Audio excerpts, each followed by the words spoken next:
ভারত মাতা কি জয়, ভারত মাতা কি জয়। ধর্মতলায় সাংবাদিক হেনস্থার প্রতিবাদে সরব শাসক দল। শনিবার দুপুর 1টা নাগাদ শাসক দলের বিধায়করা কালো ব্যাজ পরে প্রতিবাদ কর্মসূচি পালন করবেন। বিধানসভা চত্বরে আম্বেদকর মূর্তির সামনে প্রতিবাদ করবেন তারা। সাংবাদিকদের নিগ্রহকারীদের অবিলম্বে গ্রেফতার করতে হবে। সাংবাদিকদের নিগ্রহকারীদেরকে অবিলম্বে গ্রেফতার করতে হবে। পরিকল্পিতভাবে সাংবাদিকদেরকে হামলা করা হলো কেন? জবাব চাই, জবাব দাও। আন্দোলনের নামে পরিকল্পিতভাবে সাংবাদিকদেরকে নিগ্রহ করা হলো কেন? আন্দোলনকারীদের কাছে জবাব চাই, জবাব দাও। আন্দোলনের নামে গুন্ডামি চলছে না, চলবে না। সাংবাদিক নিগ্রহকারীদেরকে অবিলম্বে সাংবাদিক নিগ্রহকারীদেরকে জানাই ধিক্কার।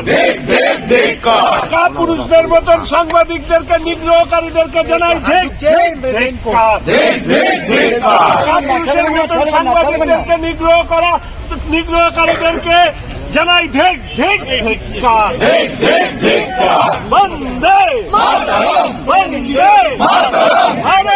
মাতা কি জয়, ভারত মাতা কি জয়।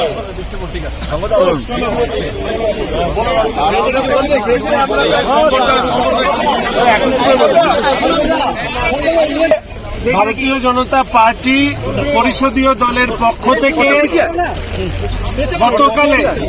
গতকাল যেভাবে সাংবাদিকদেরকে নিগ্রহ করা হয়েছে, আন্দোলনের নামে যে গুন্ডামি করা হয়েছে এবং পরিকল্পিতভাবে অস্থিরতা তৈরি করবার চেষ্টা করা হয়েছে, এর বিরুদ্ধে দাঁড়িয়ে ইতিমধ্যে মাননীয় মুখ্যমন্ত্রী শ্রী শুভেন্দু অধিকারী মহাশয় তিনি বিধানসভার অভ্যন্তরে বিবৃতি দেন এবং এই নিগ্রহকারীদের গ্রেপ্তারের প্রসঙ্গে ইতিমধ্যে 7টি এফআইআর আছে থানায় নথিভুক্ত হয়েছে এবং গুন্ডা দমন আইন সেটাকে প্রয়োগ করা হবে।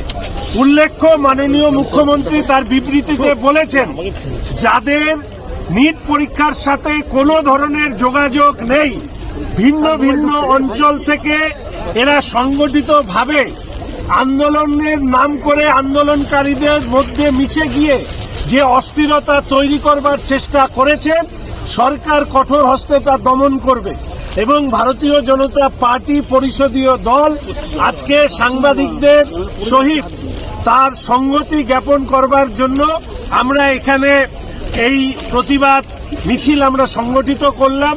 যারা আহত সাংবাদিক তাদের দ্রুত সুস্থতা কামনা করছি এবং ভবিষ্যতে যাতে এই ধরনের ঘটনা ঘটানোর কেউ যাতে সাহস না পায় তারও ব্যবস্থা এই রাজ্যের সরকার করবে। ধন্যবাদ। Thank you. দেখুন, এটা প্রশাসনিক বিষয়। আমাদের সরকার গণতান্ত্রিক প্রক্রিয়া এবং পদ্ধতির প্রতি আস্থাশীল। ফলে গতকালের যে ঘটনা ঘটেছে তার পরবর্তীতে কি কি সিদ্ধান্ত নেওয়া হওয়া উচিত সেটা নিশ্চিতভাবে প্রশাসনিকভাবেই আমরা বসে আমাদের সরকার এবং মাননীয় মুখ্যমন্ত্রী ঠিক করবে। এটা শুধু গুন্ডামি নয়, এটা পরিকল্পিতভাবে উত্তেজিত করা, সাংবাদিকদেরকে নিগ্রহ করা, পুলিশের দিকে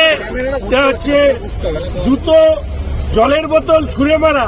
এবং আজকে আমি অবাক হয়ে লক্ষ্য করলাম যে বিরোধী তৃণমূল কংগ্রেসের পক্ষ থেকে বর্ষিয়ান বিধায়ক তিনি বলছিলেন যে নিরস্ত্র ছিল। আমি দেখলাম অনেক সাংবাদিকের রক্ত পর্যন্ত ঝরেছে। তাহলে নিরস্ত্র অবস্থায় কি করে রক্ত ঝরে? ফলে এই প্রশ্নে আমার মনে হয় সাংবাদিকদেরকে যারা নিগ্রহ করে এবং তাদের পাশে যারা দাঁড়ান তাদেরকেও আমরা ধিক্কার জানাচ্ছি।